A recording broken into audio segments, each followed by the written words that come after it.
Salut à tous, bienvenue sur Buzz TV. Alors Nabil partage le témoignage d'une personne qui s'est fait arnaquer suite à une pub de la part de Maeva et Akram.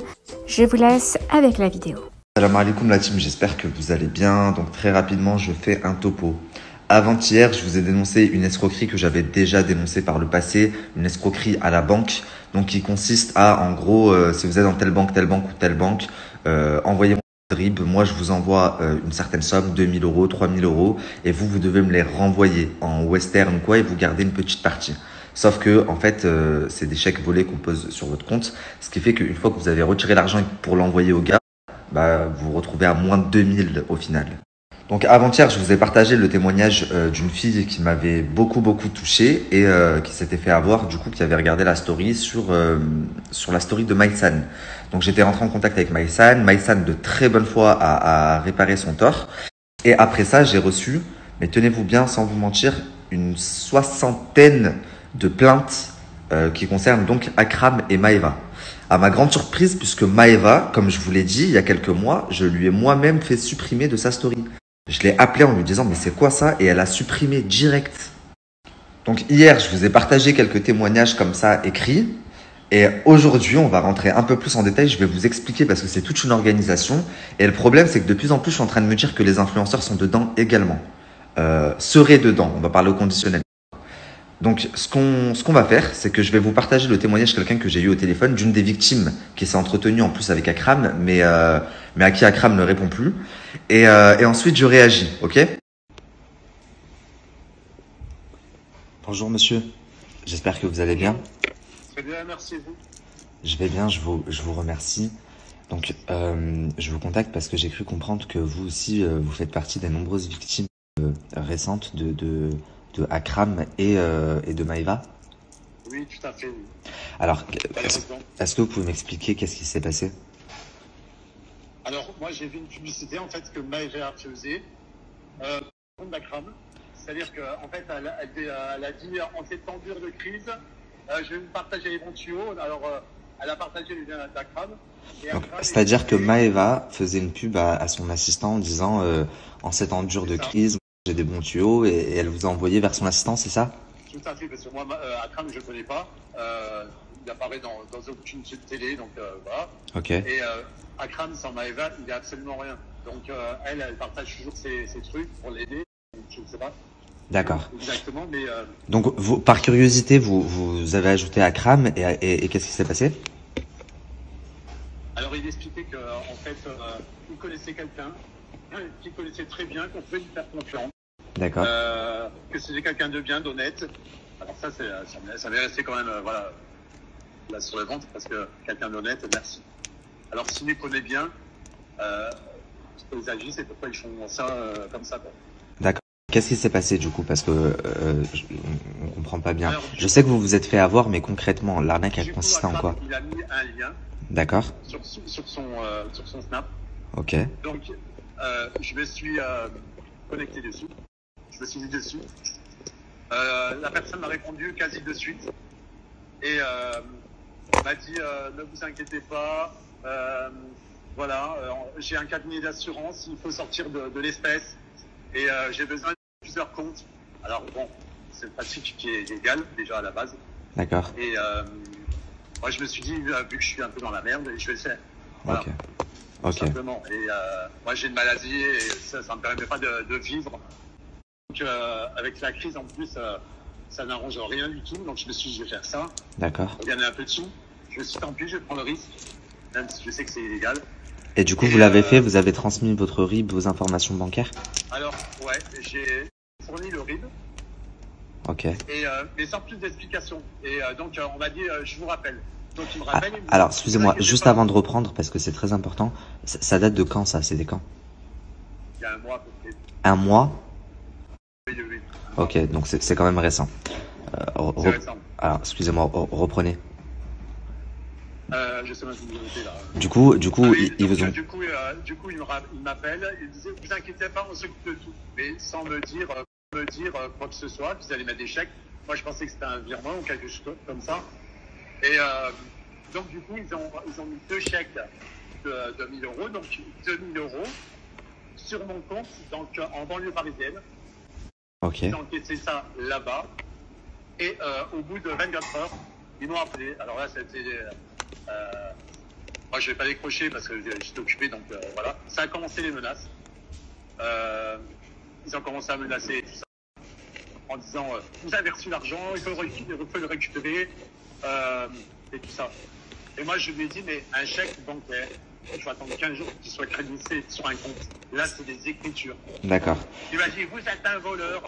Bref, voilà. Et tout Donc, ça. en gros, eux, dès qu'il y a eu les sous sur ton compte, ils t'ont dit, tu nous les envoies. Et toi, t'as dit que tu pouvais pas en disposer parce qu'il fallait attendre 15 jours. Et c'est vrai. Voilà. Quand c'est un chèque. Là, c'est des écritures. Et donc, la banque, en fait, va donner l'argent. Mais si l'argent n'y est pas, elle va le récupérer. Bien sûr.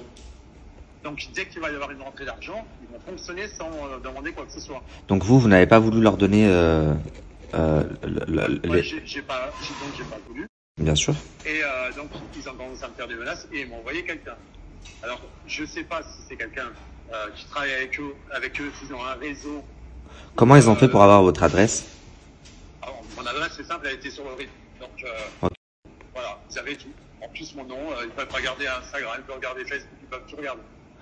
Voilà. Et du coup, ils vous ont envoyé quelqu'un. Comment ça s'est passé? Ils m'ont envoyé quelqu'un.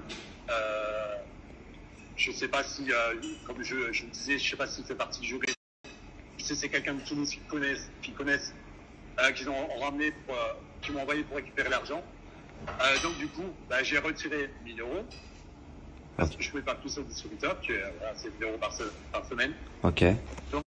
Donc j'ai retiré les 1000 euros.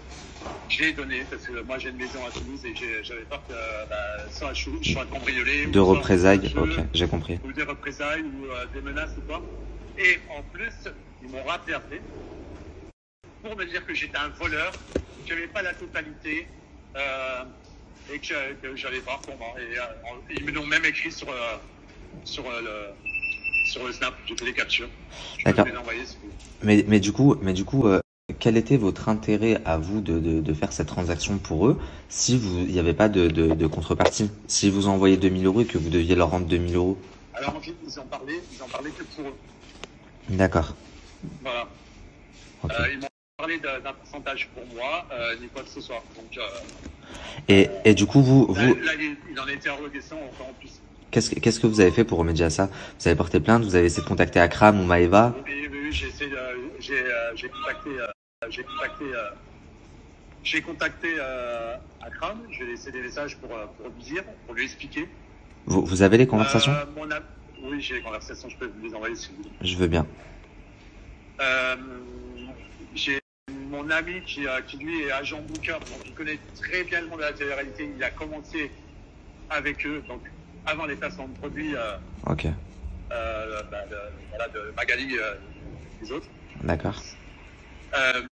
Voilà, il faisait du booking, il les faisait travailler et tout ça, donc il connaît très bien. Il travaille encore avec certains qui font encore des bookings. Comment il s'appelle? Et ça va être Sébastien. Sébastien, ok. Donc il avait le numéro de Maëva, il lui a écrit pour lui dire voilà, il lui explique l'histoire en gros. D'accord. Elle lit le message, elle le bloque. Donc qu'est-ce qu'il fait? Il l'appelle. D'accord. Et il lui dit bonjour Maëva, je suis Sébastien, je t'ai envoyé un WhatsApp hier. Mon Dieu. Elle a commencé à hurler comme une malade. Mais comment tu me parles toi? Et elle lui dit va niquer tes morts. Moi je l'ai entendu, hein. Elle a tellement hurlé comme une malade que je l'ai entendu au téléphone alors qu'il n'y avait pas de haut-parleur. Ce qui est quand même dingue, c'est qu'il y a 1 an de ça, elle avait partagé ça sur son Snap et je lui avais fait supprimer. Une semaine, directement sur son Snap à elle, donc elle n'avait pas encore d'assistant. Une semaine après, c'est sa cousine qui est tout le temps collée à elle, qui l'a partagé sur son Snap et on me l'a envoyé et j'ai rappelé Maëva et Maëva lui a fait supprimer en l'insultant devant moi, etc., etc. Donc en fait, ça voudrait dire qu'elle est parfaitement consciente de l'arnaque. Ils sont au courant parce que en fait ils sont même payés. Parce que c'est-à-dire que pour faire de la pub, ils les payent. Bah oui, bien sûr. Akram est payé. Bien sûr. Voilà. Donc ils profitent parce qu'ils sont à Dubaï, ils pensent qu'ils sont intouchables. Et qu'est-ce qu'il vous a dit Akram quand vous l'avez contacté? Il m'a dit je suis désolé, je savais pas. Alors que déjà les amis, avant d'aller plus loin, je tiens à préciser qu'il y a plusieurs mois de ça, j'ai fait supprimer la même publicité, sauf que ça ne s'appelait pas pareil, du compte de Maëva. Elle l'avait posté, je l'ai appelé, je lui ai dit écoute, c'est une grosse arnaque. Elle m'a dit je savais pas du tout, c'était pour l'ami d'un frère à moi, alors que Maïsan m'a dit que c'était pour l'ami d'un ami à eux en commun, enfin bref. Du coup, elle l'a supprimé. Une semaine après, c'est sa cousine qui le poste. Je rappelle Maëva, je lui dis tu te moques de moi, tu te dis que c'est une arnaque et tout, tu me dis que tu savais pas, tu supprimes, mais là ta cousine elle le partage. Je vous jure, elle appelle sa cousine, elle l'insulte de tous les noms, devant moi. C'est ma communauté que t'as, après tu douilles ma communauté, etc. Donc je me suis dit, vas-y, elle a pas fait exprès. Mais là, tu laisses Akram poster ça. Ça veut dire que tu sais très bien ce que c'est juste que toi, tu ne peux plus te permettre de le poster et t'envoies chez Akram. Et c'est dégueulasse. D'ailleurs, l'audio où elle insulte la vidéo où elle insulte sa cousine et tout, je l'ai, elle doit être quelque part dans mon ordi, je vais vous la retrouver, je vous dis pas des conneries.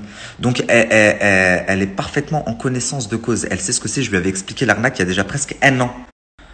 Mais elle vous envoie quand même sur le compte d'arnaque pour des bons plans, pour que vous tombiez dedans. Donc là, je vous ai partagé le témoignage de l'homme, mais sachez que je suis dans un groupe Instagram avec, vous savez même pas combien de victimes il y a eu, et c'est juste horrible. Quoi? Tu veux parler de ma petite cousine parce que c'est une débile qui s'est fait payer pour un placement alors que c'était une arnaque? Quoi? Qu'est-ce qu'il y a? Quoi? Alors bon, je veux bien, la première fois, Maëva me dit, c'est même pas un placement payé, c'est pour le pote de mon frère, je savais pas, elle supprime. La deuxième fois, elle fait supprimer à sa cousine, elle me dit c'est une débile, machin, elle l'insulte devant moi. Là, la conversation que je vous ai mis, enfin le bout de conversation, ça remonte un petit peu au moment où j'ai commencé à me prendre la tête avec Maëva, au moment où elle a commencé à perdre son innocence plutôt. Et en gros, je lui ai dit, Maëva, plusieurs fois j'aurais pu t'attaquer, puisque apparemment tu montres que je suis payé pour t'attaquer, mais plusieurs fois j'aurais pu t'attaquer, et je t'ai simplement dit supprime ou retire, et j'en ai même pas parlé. Parce que en soi, et vous le savez pas, mais 50% de vos influenceurs que vous suivez, je leur ai déjà fait supprimer dans leur story sans même que je parle, sans même faire de buzz. Juste, je vois une arnaque, un truc de fou, je les appelle, oh franchement ça se fait pas, je leur explique le pourquoi du comment, et des fois ils sont de bonne foi, ils retirent de eux-mêmes. Des fois c'est pas le cas et je dois un peu plus pousser sur les réseaux sociaux, c'est tout. Donc bref, revenons à nos moutons. Première fois, donc elle savait pas, elle a même pas été payée. Deuxième fois, sa cousine c'est une débile. Troisième fois, elle envoie les gens chez Akram et Akram il fait le placement, tenez-vous bien, 2 fois dans la même semaine. Simplement c'est pas le même nom. Une fois il le présente sous de l'État, machin, je sais pas quoi, il donne un nom, et une fois c'est aussi aide de l'État, mais c'est un nom différent. Deuxième chose qui me ferait dire que ils vous prennent un petit peu pour des cons, la famille, c'est que Akram, quand les victimes lui écrivent, eh ben, il répond à chacun la même chose. Oh, mince, je sais pas, je suis désolé, la famille, je savais pas que c'était une arnaque, sinon j'aurais pas partagé. Mais si tu réponds à chacun pareil, c'est qu'au bout d'un moment, tu sais, tu peux pas dire pareil à tout le monde, je savais pas, parce qu'il y a une personne qui t'a prévenu, donc au final, tu sais, et tu rectifies pas le tir dans ta story pourtant. Je sais pas si vous comprenez bien ce que je veux dire. C'est-à-dire que, à la limite, moi, je me suis fait avoir, je sais pas que j'ai fait un placement frauduleux, un placement de merde. Il y a une personne qui va me prévenir, je vais me dire, je vais essayer de régler le truc, c'est peut-être un hasard. Une deuxième personne, bah ça y est, je sais maintenant. Tu peux pas dire à 50 personnes, je savais pas, c'est pas possible. Tu prends les gens